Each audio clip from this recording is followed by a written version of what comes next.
too many Joes around at some point, and everyone decided they wanted to quit differentiating them, and I really don't mind if you know who I am anymore, because I don't have anything to hide. And if I do have anything to hide, I'd like it shown to me. It doesn't surprise me. Yeah, I'm an alcoholic. I got there the old-fashioned way. I drank my way there. For those of you maybe in the younger set, I imbibed in other things too, but it really doesn't matter. And I don't want to confuse anybody who thinks that any of that is a prerequisite for standing before you alive instead of laying on a slab somewhere dead. But that's really the alternative we have. When you start getting introduced, you guys that are here tonight, Jeff and Chris and William, I don't know if I heard any brand new ones or people newly back. Kind of, if this is your 31st 24-hour chip, I would suggest to you, if it doesn't work out for you, come back and get a 32nd. And I'll tell you why.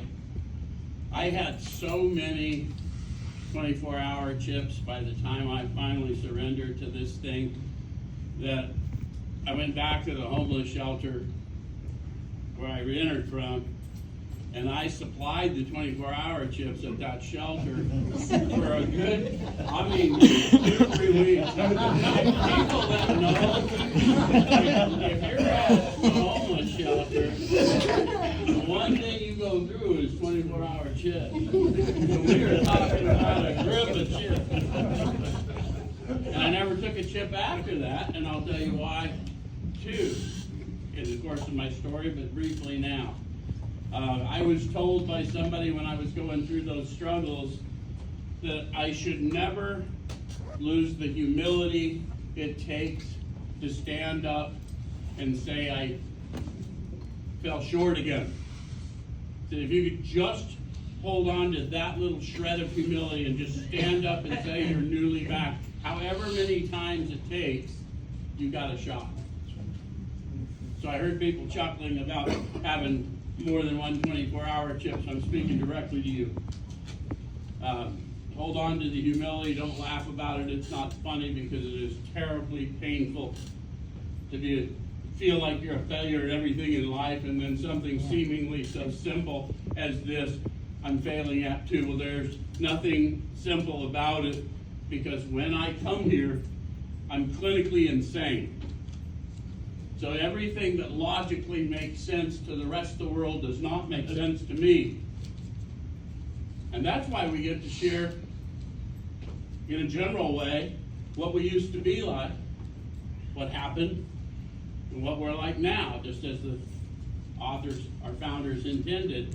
Because I'm not here to horrify you with how bad it is, because if you made it to this room, you know how horrific it is. And we ain't ever going to out-horror anybody, no matter how hard we try. So, I was raised in a good home, loving parents, middle America, maybe even upper middle America compared to what I saw around me. I was raised by people in the political class. My grandfather was a senator, which meant I had a lot of politically powerful and influential people around me, even as a young kid. And I've been thinking about this the last few days as I've talked to different groups and heard other people talk to groups. Man, I was so frightened at being in the presence of people that I was expected to join and become one of, because I just knew I wasn't up to that task. I wasn't the smartest brother. I wasn't I just wasn't up to it. And I hear people talking about, how they worked their way into alcoholism. The one thing I remember is all these influential people would come to the house, and, things would get wacky sometimes. And so I learned how to behave like these influential people by people who were not behaving like they would like to be known. Wow. Does that make sense? Did I go in too many loops? Sometimes I out-loop me. My point is, I really can't find fault with how depraved I became, because my idols behaved in depraved ways and held positions of power and authority. And so I was confused about what a man was. And I objectified both men and women as a result of that. Not necessarily sexually, but that came later. But I'm talking about, I wanted proximity to them. Somehow by being close to them, then I was part of them. But I found myself doing that with all kinds of groups. I couldn't make up my mind whether I wanted to be a hoodlum or a scholar or some combination thereof. I found out I was a really good actor. I could convince groups of people for a short period of time that I was one of them. And then after a while, it always falls to you to act like the group you're in. So if I'm in the studious group, I'll give you a sign of my college career. I was on 2 dean's lists at the same time. Those of you who've been to college know that there's 2 polar opposites. One is for academic excellence. The other one is for imminent suspension or expulsion. I was on both at the same time. That's confusing for a young man who doesn't know who he is. And I seemed to be good at it, and so I kept playing that game. And what I didn't remember is in my youth, the first time I was hospitalized for alcohol overdose, I was 10. So picture me drinking like that every shot I got, all the way through high school, all the way to this college thing. I was able to pull it off until I started competing with a higher caliber of individual. And I would say the same thing about my criminal mindset. I was able to pull it off until I started hanging out with a higher caliber. Some of them bad boys, they expect you to put in work. And then you better get your shoes on. Anyway, I laugh about stuff like that today because they were all masks. They were all me taking on an identity that seemed convenient because I didn't know who I was, and I didn't know whose I was. And I drank like that until it didn't work anymore. Went to work for a British firm. The Brits liked me. I'm this Wild West caricature of a guy. They sent me to Cambridge school. Picture a Phoenix boy. Grew up New River area. We had closer communication with coyotes than people. This was a while ago. And they sent me to Cambridge, and now he's in the news again lately. I was in Magdalen College. Randy Andy, Prince Andrew, was in King's College. He and I are contemporaries. We did not run in the same. But once again, like I tell you, a man in a prominent position of power demonstrating to me what a man is, and it's confusing if I'm watching the wrong things. Not a judgment. I just have learned the consequences of living in certain ways, and by grace, I have not had to do some of that in a minute. So anyway, I'm in school in England, and they're teaching me something which is also coming back into fashion. It became a degree that was completely useless by the time I attained it, because it was an international management and geopolitical strategy. Currency management. This was before the euro. So you had to study the geopolitics and decide when you wanted to go into a country whether you wanted to trade on the currency exchange or you wanted to sell your goods. And then you make calculations based on that. And this is before we had computers everywhere. The government had computers. And so I was vastly wise. And I came back to employ those talents and found out that once the euro came into play, there was absolutely zero need for that skill set. Now, since Brexit and a few other things, hey, you know, who knows? They may call me back. But things have changed, right? But I did get to hang out with some people that did show me some excellence, and I had a habit of ignoring those things that looked more difficult and picking up on the stuff that looked more fun.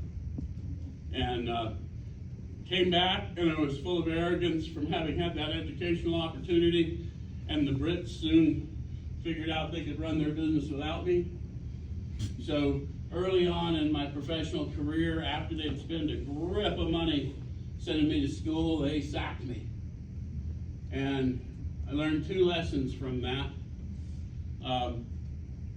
One was being that arrogant wasn't going to get me anywhere. And 2 was being dependent on worldly things, like a job, was not something I wanted to be ever again. And so I continued to do the best I could, always drinking, sometimes worse than others. I came back, was working for a firm here in construction. They had me running from here to the coast. I had a region out here in the western states. And I finally just drank myself into a stupor and crashed and burned. And anyway, I had to go do some honest work. I started doing that kind of stuff. I got introduced to AA for the first time. And I say the first time because I tell you it was a process for me. I was not a one and doner. So I came to AA and I heard people talk about what we needed to do in AA to stay sober. And I heard people talk about AA's book, but I didn't really hear too many people making sense of AA's book. Because a lot of people make stuff up. I learned that, you know, when I was in car sales, if the facts weren't on my side, I made up new facts. Alternative facts, we've learned to call them, right? And so I've learned that happens in our recovery rooms too. And so my caution is, because of what happened with me, and I always believe everything happens for me, not to me, but that's been an evolution too. I learned that I needed to do my own research, form my own opinions based on my own experience.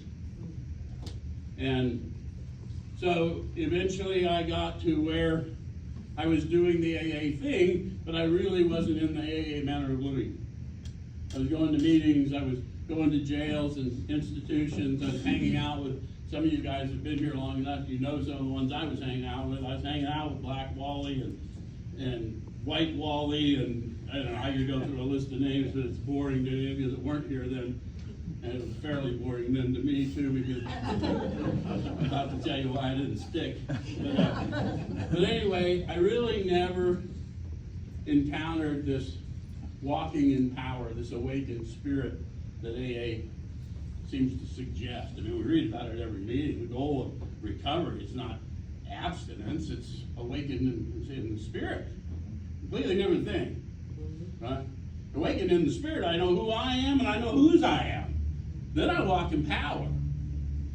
But when I am not awakened in the spirit, the world has dominance over me. My mind drives. Tells me that you got to scheme against me, or I need to scheme against you, or whatever. Been reading a study lately, and we share it, a bunch of us share this study, but talking about faith and fear. I wore the shirt one intentionally, like faith over fear.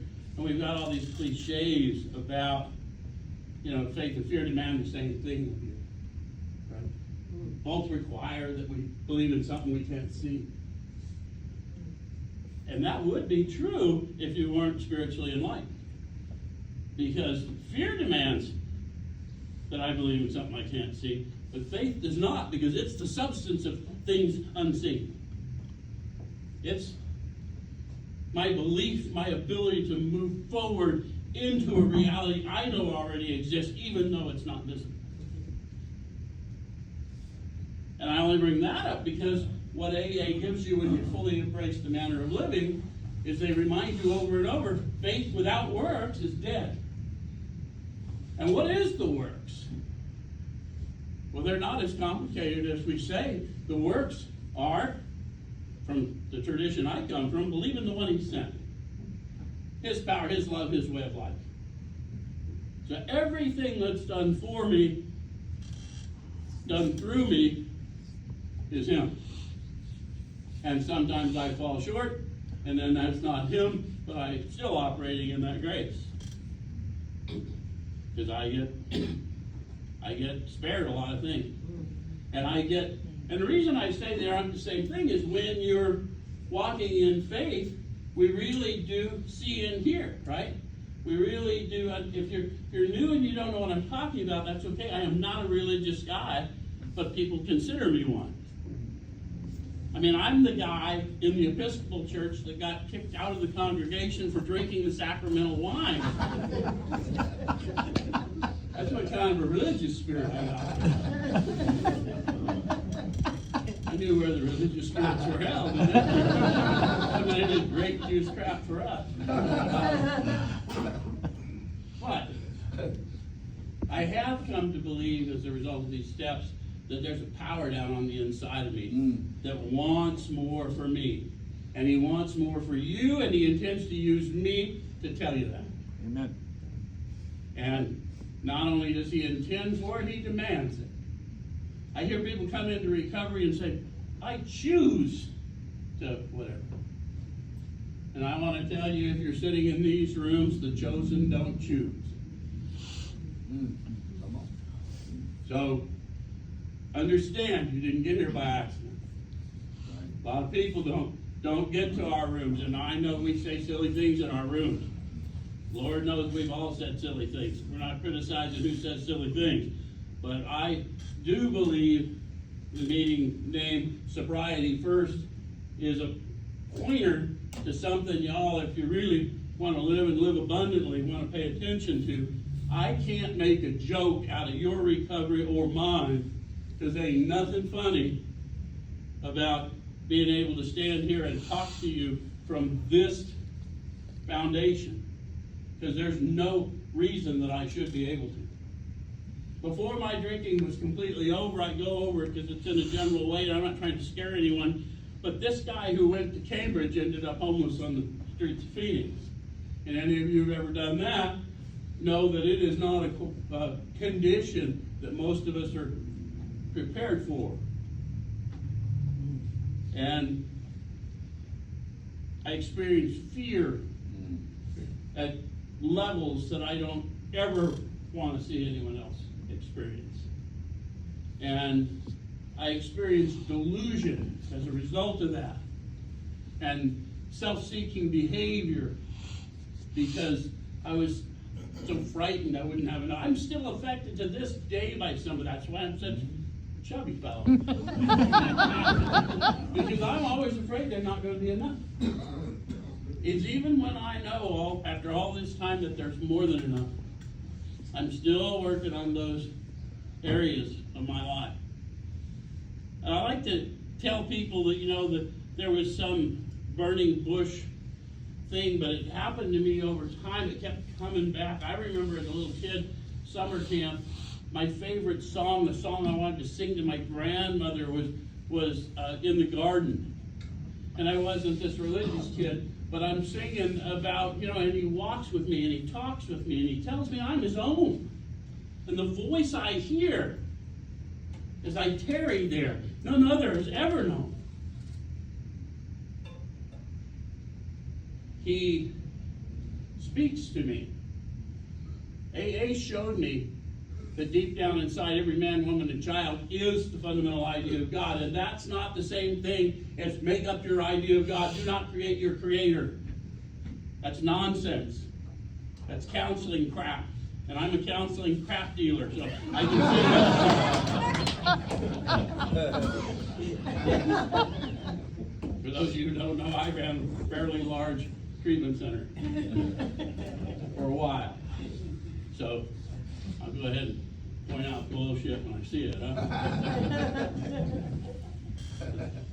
Fundamental idea of God is the power and purpose for my life. My Creator had an idea for me before I was. There's another book that confirms that belief. Right? When you're in your womb, I knew you and created you for works that I created in advance for you to do. So you're not here by accident. And I'm not here to give a sermon, although I'm inclined to. Trust and believe, I am the real deal. I was promiscuous. I was selfish. I was inconsiderate. I was full of guilt, shame, remorse, so buried in all of that crap that I could not get out, walking around a dead man, just a shell. And then I met an AA who came in and started talking to me about the manner of living, and he spoke life into me. And even though I was completely impoverished from a worldly standpoint, I was instantly different in that moment, empowered to walk out of that poverty. That was a long journey out of that poverty. Many of you in this room have known me for a long time, and I've been carrying this message for a long time. And many times from poverty, because I have faith, because I can see more, because I keep seeing more. So one of the things that you get to do in 12-step recovery is you get to talk to people who, although they survived, they lost their right to live in a free and civil society. And so they put them in cages somewhere. And I've been doing these step teachings. Some of you may have heard them over the years. Tish started out, what time the 7 o'clock meeting started. That's something we started doing because I noticed people were straggling into the halfway houses when we went to do the step study. They'd come in 10, 15 minutes late and expect us to start over. That's not how the world works. We agree to meet at a certain time. You know why we got a meeting time? Because that's when we're going to be here. We're going to start. And you know what we also don't do? We don't go over. You know why? Because I respect your time. I'm going to try and inspire, and I'm going to try and enlighten, but I'm also going to try and meet your minimal expectation of shutting the hell up when it's my time to get off the stage. So that's why we say, what time does 7 o'clock meeting start? It starts at 7 o'clock. You come in late, you come in late. No big deal. Anyway, I did. I don't even know where I was. So the guys from prison started seeing me on ETV. There was a guy doing a 35-year life sentence. He wanted an appeal. They got him some additional security level drops, and he was working as a chaplain helper, and they launched a series of position neutrality tapes on ETV. So all of a sudden, 40,000 men and women in the system were watching me on TV. Now I am the most infamous person in a place you do not want to be infamous. At least amongst recovery people. And so we started getting letters. Denise and I started getting letters and calls from people wanting to talk to us around the inside. And that always happens, but it doesn't happen as much as it was happening to us because, unbeknownst to us, my night classes were being held on the yard. And they got nothing else to do, so they will watch the likes of me. Because they just can't get anything. They don't like that. So, anyway, we started getting that. Denise starts writing letters. She starts mentoring these guys, and all of a sudden, we're going out every weekend just about, and we're picking up someone from the penitentiary, and we're driving him back here, and we're paying his halfway house, buying him some clothes at the thrift store, buying him minimal groceries. We didn't have anything ourselves. But I serve a God who says, show me your works, and I'll show you. I'll show you.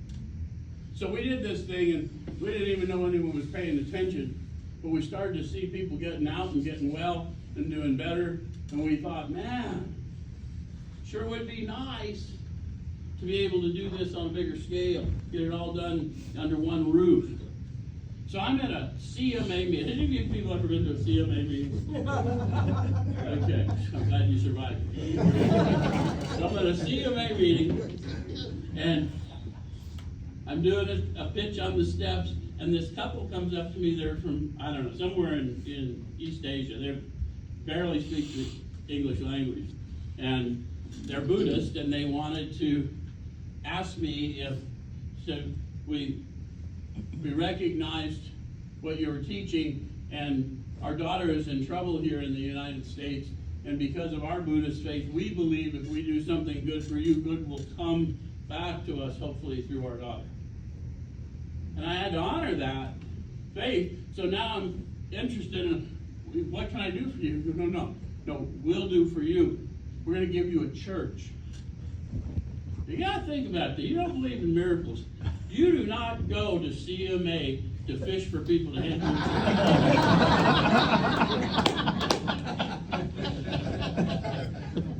But that's what they did. It's still there, 24th Street, and right down by the 202. Little blue church built in the 60s.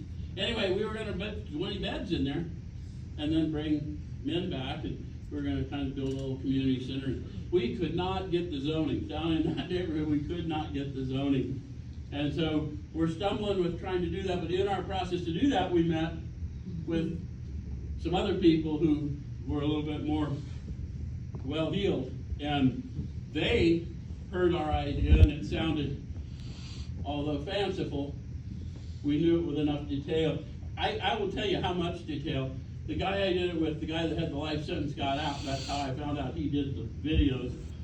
We did, for those of you that freak out when I start using religious language, we sat and prophesied for the people building the business plan exactly what the facility was going to look like. So, I don't know, 5-6 months before we saw the subject property, we spoke about it. And we talked about people cutting hair in the lobby. We talked about meeting rooms and ballrooms. We talked about rooms for people that have space to come back, nice beds. We talked about kitchens and food and gardens and exercise places and places to do art so they could create and emote, de-stress. And then we met this cat, and he showed us the subject property, and it was down to the square footage, because in that video you'll hear me say we need about 9.5 acres, 140,000 square feet. It's 10 acres, 144,000 square feet. It exists today. It existed then, but I hadn't seen it exactly. When I saw the subject property, it was on a list of 15, and it was the most expensive one on it, and I said, that's the one we need. You don't want to go see him? Nope. Why not? I said, I've seen it.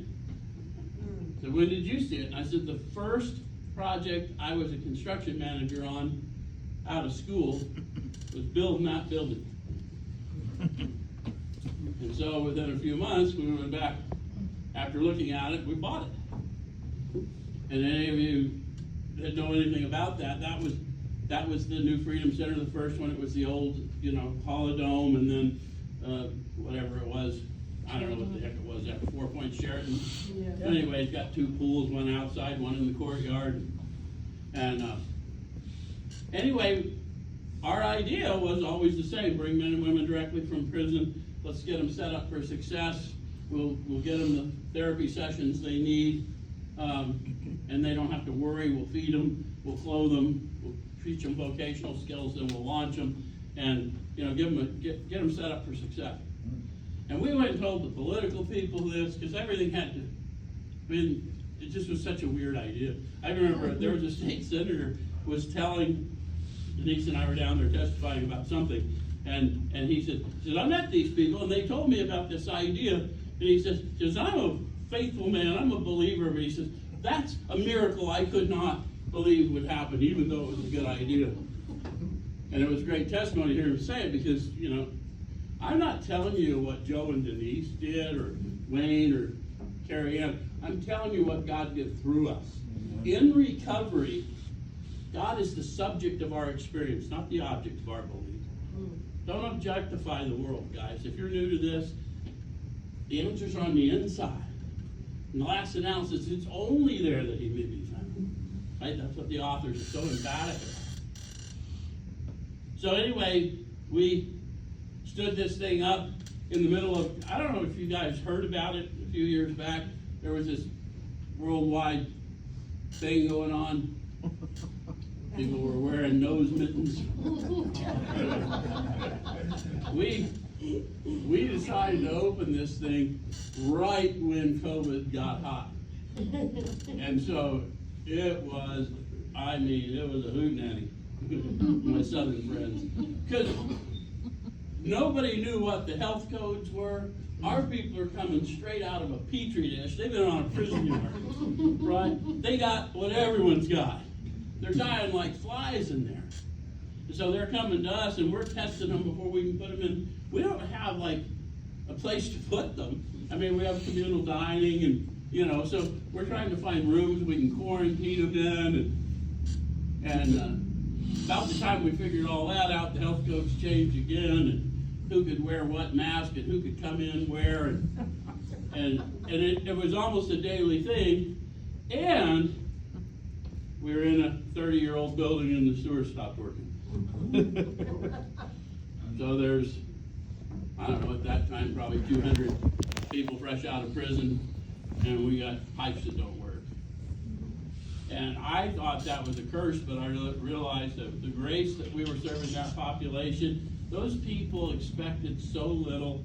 They were so grateful. When they came in, we said, welcome home. We poured into them, and they, because of the atmospherics of love we created as a result of AA principles. I don't care what anyone tells you about it today. I was there before it was set up on AA principles. Think about your brother. Think about your sister. How can you lift them up? Don't tell me what I can do for you. Tell me what you hope to do for someone else, and I'll see if I want to join you. Right? There's no big I's and no little U's, right? Reminiscent of my old first days in AA, right? No big shots, no little shots. One shot, we're all shot. That's what I used to hear all the time. Some of you remember hearing that crap. I don't even know who said it, but it stuck with me all these years. We're in a society of equals. You guys that are new, you'll hear silly things like, you're the most important person here, and then we'll ignore you. There's no most important person here. The most important person here remains anonymous. One who has all power. He expresses himself in our group conscience. And leaders are but trusted servants. Right. We don't govern. Right? And it all starts to make sense because of the manner of living. I'm telling you the whole thing about New Freedom just because that was a vision that just came to us and then got dealt to us. Denise and I are still living in poverty. We lost everything we had. I quit my job. When I met Joe Chapetta, I quit my job. And I worked for nothing for years, and she had a job at the court. So she didn't have much. We lost everything. And I remember people coming up and saying, you lost your cars. You're about to lose your house. Your parents, your families are getting worried about you. What are you going to do if this doesn't come through? And this is where that faith doesn't require blindness comes in. I was already in the new facility 3 years before it was. So that may seem weird to you, but there's evidence that that's true. There's people here that heard me speak of it. And that's not me. It was just a mission. So we went from, Denise and I lived in a condo over in Glendale, 800 square feet. We always had an inmate in the second bedroom because where the hell are you going to put antisocial people? You laugh, but man, they come out and they've been so hyper-vigilant for so long. All someone has to do is tap them on the shoulder and the fight's on, and it ain't on anybody. It's just they've been in that state of hypervigilance for so long. We had one gal, she had been in solitary confinement, been on Lumley unit, like max for women. And so she hadn't seen too many people or interacted. And she came out and tried to get in the halfway house system, and she kept ending up every week. They were leaving her sitting on a curb somewhere really bad. You know, a middle-aged woman, young woman, attractive woman, they're just throwing her out with her bags. And we packing up Sunday night. Got to go find and, you know, drag her back to some other place. So I think the third time, I said, let's just bring her home with us. Dude, you know, she, at least if she hits one of us, we know why. You know, and you know, she's still doing good. She's up in North Dakota. We got to see her launch. We had another guy, an OG that, you know, was with the, you know, with the fellas, and he was good to have there. But he told us, if I ever stumble or stray, he says, you won't see me again out of respect for you. And sadly, he was good to his word. We haven't seen him again, and I hear he's not doing well. And I know what that means, you know. But that was who we were, and then all of a sudden we own a hotel, working on owning a second hotel, and we've got a little nicer address today. And the whole thing wasn't anything other than an act of faith, other than AA's manner of living, the works that are intended. Tell people the truth. Share from your own experience. Don't mislead intentionally, right? Show people dignity even when they can't show you dignity. And a lot of people in our world today, you know, we want to reserve, yeah, but, you know, I'll forgive, but I don't forget. That's not forgiveness. That's nonsense. And that's a fundamental misunderstanding of what forgiveness is. Because forgiveness is freedom from me. When I truly forgive you from my divine in me, then the meaning of whatever happened has been changed, or it's been altogether removed. It is not the same as learning to back up, right? And I'm always amazed. We went and talked to a group last night. I don't know why I'm talking to groups so much right now. Apparently, my Creator said that me sitting on a chair getting fatter was not in His plan. And so we're down at a retreatment center in Midtown last night, and we're just sitting there chopping it up with some people I hadn't seen in a while, and all the youngsters are coming in, and they're pretty rough. They're, you know, that particular treatment center has a lot of people out of the jails and what have you, Medicaid driven, you know. And all of a sudden, it popped off, and there was a fight. And I'm not talking about a little fight. I'm talking about a freaking riot in the middle of the room, just like this. And the staff runs over to de-escalate. Denise and I are casually stepping back, because we know what's fixing to happen or what can happen. This is prison yard stuff. You don't want to be pretending you're a hero here. Not unless you're fond of him. You know, you get the threat when he strikes you on the cheek, to give him the other one instead. He'll show you how. But anyway, but I laughed about it because I come in and I'm unapologetic about my faith and what my faith is in. I am absolutely a believer in this power that restores. He has shown me that He is for real, and because I know that, He lets me be real. I ask people all the time, you know, if you don't believe, can you at least believe that I believe? And if they don't know what to say to that, I say, why don't you come with me and let's walk through some phase of society together, and I'll show you something. I'll show you evidence. The blind see, the lame walk, the captives are set free. Evidence. Not theories, not metaphysical nonsense. I'm talking about people that have been slammed down for years. Talked to one guy, 39 months in solitary confinement. Do you believe we even do that to anyone in this country? 39 months in that is, he should be clinically insane. He's remarkably not so. But one of the things he did is he listened to AA teachings. He learned to discipline his mind. He heard me say things like, if we can't free you in there, you'll never live free out here. You have to be free of the bondage of self if you are what I am. The bondage of self isn't a hard concept, guys. It's those limiting thoughts. It's that idea that I'm not enough when I know He's more than enough. And we gotta do better, I think, in our fellowships at helping people understand, because although our program is simple, it's not easy, and although our teachings are not complex, the experience that it produces are very complex. We got to assure people they're not losing their minds when they start awakening in the Spirit. Because it is weird. This power causes me to get up in front of big groups of people, lots of places, and tell them things that are not, as if they were, and then walk into them. And I'm not that guy, guys. I sold cars. I will show it to you. You can see it with your own eyes, and if that's going to keep you from buying it, I'll tell you it isn't there.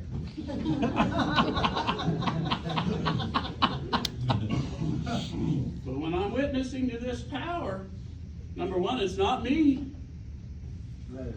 And number two, confirm it with how you feel, not how you think. Because spirit talks to spirit. So you can be angry, or you can be inspired in any other way, but understand that if this feels personal, it is, but not from me, from Him who inhabits me. I don't think I got anything else to say. I know you're not believing that Wayne's going off bullshit. But I do not, after that rant I went on, I do not want to go over time, and I don't know what y'all do after this. So thank you very much for letting me come down here and talk to you.